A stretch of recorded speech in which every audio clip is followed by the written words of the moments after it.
Hello നമസ്കാരമുണ്ട് കേട്ടോ. ഞാൻ ആദ്യമായിട്ടാണ് യൂട്യൂബിനകത്ത് ഇങ്ങനെ ഒരു കുക്കിങ്ങിൻ്റെ വീഡിയോ ഇട്ടിട്ട് വോയിസ് ഇടുന്നത്. കുക്കിങ്ങിൻ്റെ വീഡിയോസൊക്കെ ഞാൻ എടുക്കാറുണ്ട്, അത് ഞാൻ സ്റ്റാറ്റസ് ഇടാറുണ്ട്. അതിനകത്തൊക്കെ ഞാൻ കൂടുതലും മ്യൂസിക്കാണ് ആഡ് ചെയ്യാറുള്ളത്.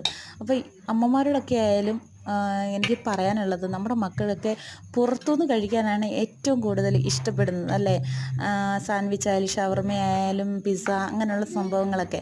പക്ഷെ ഞാനൊരു സാൻഡ്വിച്ച് വീട്ടിലുണ്ടാക്കി ഇന്ന് റവ കൊണ്ട് ഉണ്ടാക്കിയതിന് ശേഷം കുഞ്ഞുങ്ങൾക്കൊക്കെ ഇഷ്ടപ്പെട്ടത് കൊണ്ട് മാത്രമാണ് ഞാൻ ഈ ഒരു വീഡിയോ ഇട്ടേക്കുന്നത്. അപ്പം ഇത് എത്രത്തോളം വിജയകരമാകുമെന്നൊന്നും എനിക്കറിയില്ലായിരുന്നു. പക്ഷേ കുഞ്ഞുങ്ങൾ ഭയങ്കരമായിട്ട് ഇഷ്ടപ്പെട്ടു. ഞാനും കുറച്ച് കഴിച്ചപ്പോൾ എനിക്കും വളരെയധികം ഇഷ്ടപ്പെട്ടു. അപ്പോൾ റവ 2 കപ്പാണ് ഞാൻ എടുത്തേക്കുന്നത്. അത് വെള്ളത്തിൽ നന്നായിട്ട് കുതിർത്തതിന് ശേഷം നല്ലതായിട്ട് മിക്സിയിൽ അരച്ച് എടുക്കുക. അതിനകത്ത് ആവശ്യത്തിന് ഉപ്പും പഞ്ചസാര 1 സ്പൂണും അത് നന്നായിട്ട് മിക്സ് ചെയ്തതിന് ശേഷം മാറ്റി വയ്ക്കുക. അതിനാവശ്യമുള്ളത് 2 മുട്ടയാണ് ഞാൻ എടുത്തിട്ടുള്ളത്.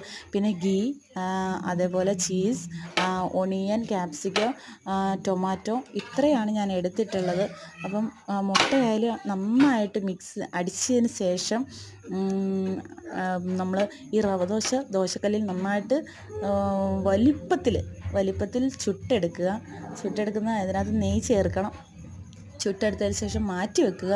അതിന് ശേഷം മുട്ട നമ്മൾ ഓംലേറ്റ് ചെയ്യുന്നത് പോലെ നന്നായിട്ട് തന്നെ, അതിനകത്ത് വേറെ ഒന്നും ഇടണ്ട, ദോശക്കല്ലിൽ നന്നായിട്ട് ഒഴിച്ച് നന്നായിട്ട് തന്നെ വൃത്തത്തിലാക്കി എടുക്കുക.